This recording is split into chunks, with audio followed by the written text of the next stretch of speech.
हाल के कुछ दिनों में ऐसी खबरें लगातार आ रही हैं जिसे सुन के शायद विपक्ष का भाजपा के विरुद्ध एक यूनाइटेड फ्रंट पेश करने वाली बात असंभव सी दिखाई देती है। पहले बंगाल में ममता का बागी रुख, फिर बिहार में नीतीश का धोखा, शायद ही अब इंडिया गठबंधन इन झटकों से उबर पाए। बता दें कि 2024 लोकसभा चुनाव को लेकर विपक्ष ने इंडिया गठबंधन बनाया था और हाल ही में खबरें आ रही थीं कि गठबंधन में सब कुछ ठीक नहीं है। दरअसल विपक्षी पार्टियों में सीट शेयरिंग फॉर्मूले को लेकर बात नहीं बन पा रही थी। इस राजनीतिक उठापटक से फायदा केवल भाजपा को होगा और विपक्षी पार्टियों का 1977 में इंदिरा गांधी के विरुद्ध बने जनता पार्टी की तर्ज पर एक यूनाइटेड फ्रंट पेश करना शायद सपना ही रह जाए। इंडिया गठबंधन में चल रहे इसी विवाद पर यूपी के कैसरगंज लोकसभा से सांसद और भारतीय कुश्ती संघ के पूर्व अध्यक्ष ब्रजभूषण शरण सिंह ने अपनी प्रतिक्रिया दी है।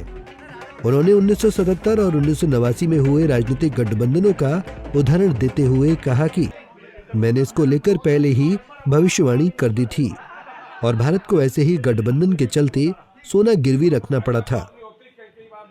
नहीं, गठबंधन देखिए, अगर ध्यान हो, वैसे मेरी बात, मैं छोटा आदमी हूँ, नहीं पहुँचा होगा। मैंने फर्स्ट दिन कहा था कि जिस दिन ये संयोजक डिक्लेयर कर देंगे उस दिन मैं मान जाऊंगा गठबंधन होगा। मैंने पहले ही कह रखा था, क्योंकि गठबंधन हम बहुत दे चुके हैं। सन 1977 में भी लोकनायक जयप्रकाश नारायण के नेतृत्व में एक पूरे देश के लोग इकट्ठा हुए थे, लेकिन 2 साल के अंदर 2 चुनाव हुए थे।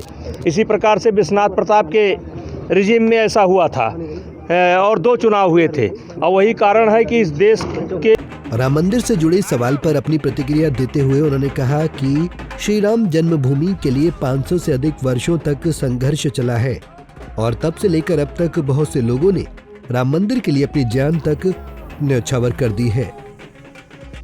500 वर्ष का संघर्ष श्री राम जन्मभूमि के लिए चला है और मीर बांकी ने इस मंदिर को तोड़ा था और सन 1950 में भगवान रामलला का प्रकटीकरण हुआ था।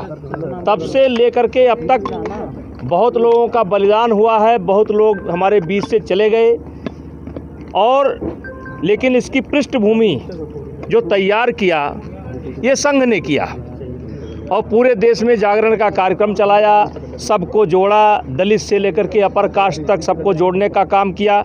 लेकिन ये सब संभव तब हो पाया जब 2014 में इस देश की जनता ने मोदी जी को प्रधानमंत्री बनाया। इसके बाद ब्रजभूषण शरण सिंह ने प्रधानमंत्री मोदी के कार्यों की सराहना करते हुए कहा कि भारत आज दुनिया की 5वीं सबसे बड़ी अर्थव्यवस्था है और साथ ही उन्होंने विपक्ष पर एक बार फिर से निशाना साधते हुए उन्हें गैर जिम्मेदार करार दिया।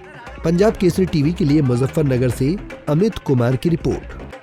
हमसे जुड़े रहने के लिए हमारे YouTube चैनल को सब्सक्राइब करें और नई वीडियो की नोटिफिकेशन के लिए बेल आइकॉन को दबाएं।